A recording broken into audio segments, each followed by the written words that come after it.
ओम नमः सिद्धेभ्यः। ओम नमः सिद्धेभ्यः। ओम नमः सिद्धेभ्यः।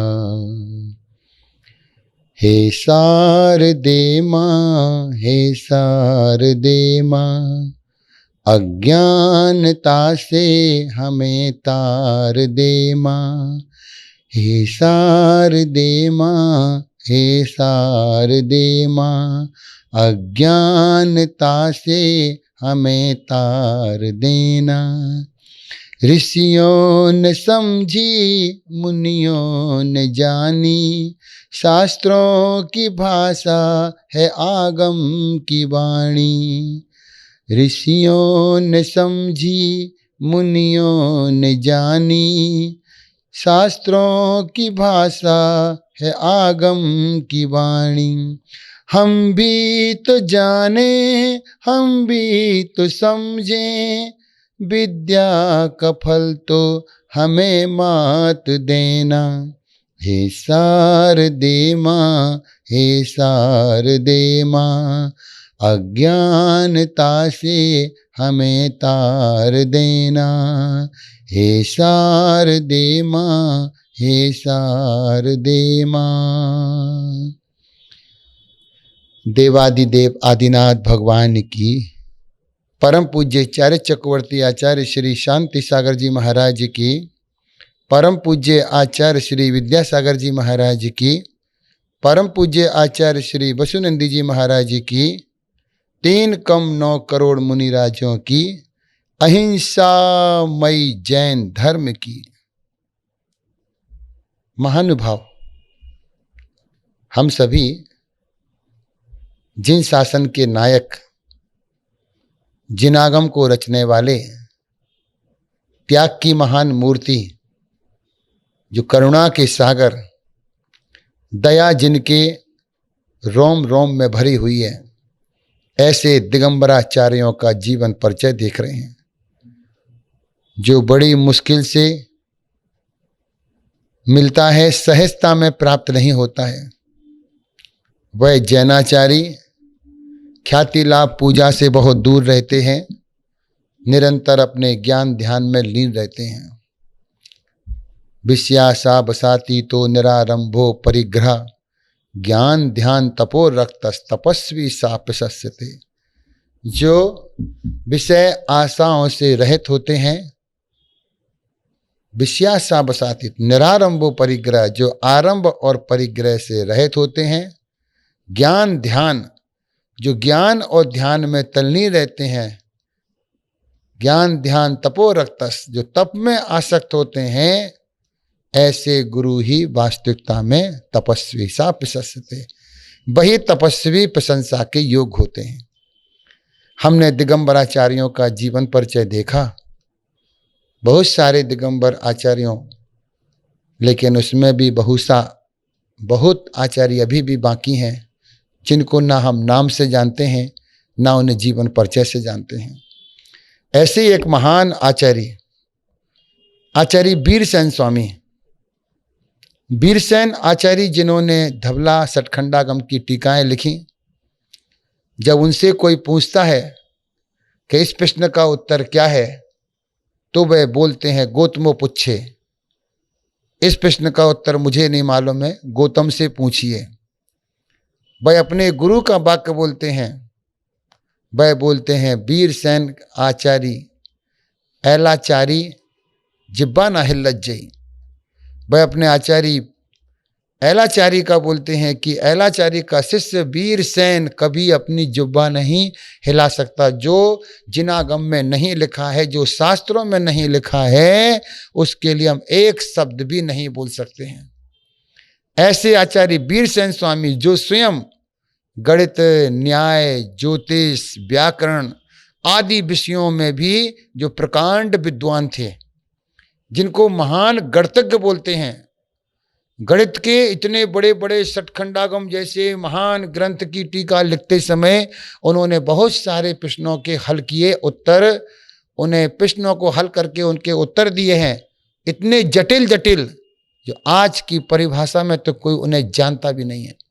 तो ऐसे आचार्य वीर स्वान स्वामी जो न्याय के भी ज्ञाता हैं, गणित के भी ज्ञाता हैं, ज्योतिष और व्याकरण के भी ज्ञाता हैं, ऐसे प्रकांड विद्वान जिनका समय ईसा शताब्दी 9 अर्थात ईसवी सन 816 जिनका समय रहा है, ऐसे आचार्य जिनसेन स्वामी ने आपको वादी प्रमुख, लोक प्रसिद्ध वाग्मी और कवियों के अतिरिक्त सुत केवली के तुल्य बतलाया आपके लिए।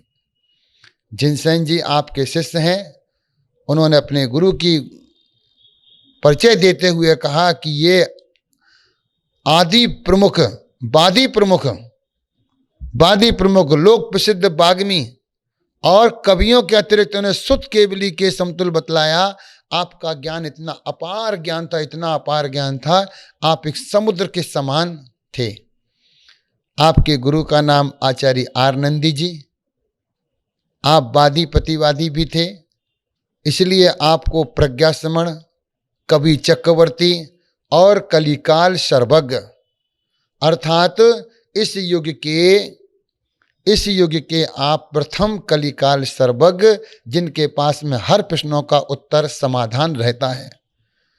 आपके गुरु ऐलाचारी शिक्षा गुरु, आपने अपने गुरु के निकट रहकर सठखंडागम, कसाय पहाड़ जैसे महानतम सिद्धांत ग्रंथों का अध्ययन किया और इन ग्रंथों को आपने विस्तृत टीकाएं भी लिखी।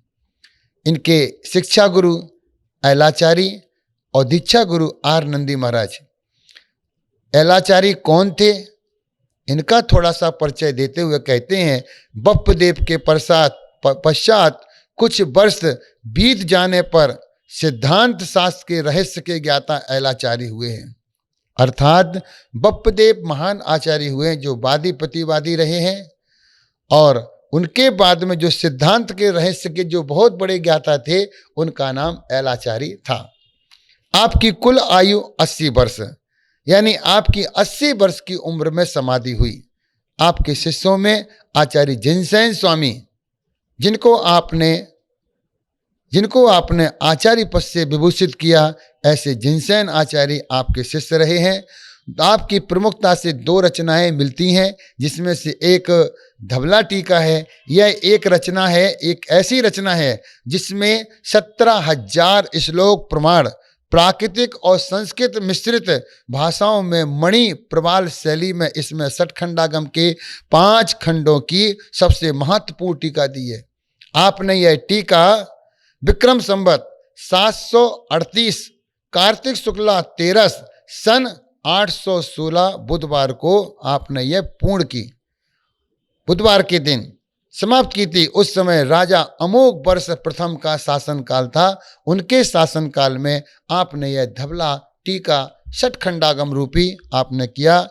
इंद्रनंदी के सुतावतार से ज्ञात होता है कि बप्पदेव की टीका को देखकर वीरसेन आचार्य ने धवला एवं जय धवला की टीका लिखने का प्रयास किया, लिखने की प्रेरणा प्राप्त हुई। उसी प्रकार से एक महान ग्रंथ धवला टीका जिसका नाम सठखंडागम है और दूसरा है जय धवला। यह ग्रंथ शक संवत 759 की फाल्गुन शुक्ला दशमी को पूर्ण किया। इसमें लगभग 72,000 श्लोक हैं। कसाय प्राभत के प्रथम 4 अध्ययन पर आधारित यह धवला टीका थी। आचार्य श्री वीरसेन जी हमारे 20,000 श्लोक प्रमाण ही लिख सके और बीच में उनका समाधि मरण हो गया। इस ग्रंथ का अवशिष्ट भाग, जो शेष भाग बचा था जय धवला का, आपके ही शिष्य जिनसेन आचार्य ने पूर्ण किया। जिनसेन आचार्य भी एक महान आचार्य के रूप में हुए हैं, जिनका कथानक हम अगले एपिसोड में करेंगे, आगे प्रवचन में करेंगे। महान आचार्य, जैसे गुरु का नाम रहा है ऐसे ही शिष्य का नाम भी महान है। ये दोनों आचार्य युग प्रमुख आचार्यों में आते हैं। जिस प्रकार वीरसेन, उसी प्रकार जिनसेन ने भी धर्म की प्रभावना की। इनका हम अगले भाग में आपको बताने का प्रयास करेंगे। आचार्य जिनसेन कौन थे, कैसे थे, इसी में हमने देखा आचार्य वीरसेन महाराज जी, जो कि अपने समय के बहुत बड़े न्याय आगम के ज्ञाता, ज्योतिष गणित के ज्ञाता, व्याकरण के ज्ञाता थे। ऐसे महान आचार्य के चरणों में हम बारंबार नमस्कार करते हैं। हमें भी उसी प्रकार से सुख की प्राप्ति हो जिस प्रकार आपको सुख की प्राप्ति थी। हम ऐसे महान आचार्य के लिए सिद्ध सुत आचार भक्ति सहित उनको बारंबार नमस्कार करते हैं, उनको ज्ञान को नमस्कार करते हैं, उनके चारित्र को नमस्कार करते हैं। ऐसे महान आचार्य यदि हमारे धरती पर होते रहेंगे तो निश्चित ही अज्ञान का अंधकार, मोह का अंधकार निश्चित समाप्त होगा। ऐसे महान आचार्य के चरणों में हम बारंबार नमस्कार करते हैं। नमोस्तु नमोस्तु नमोस्तु। बोले महावीर भगवान की।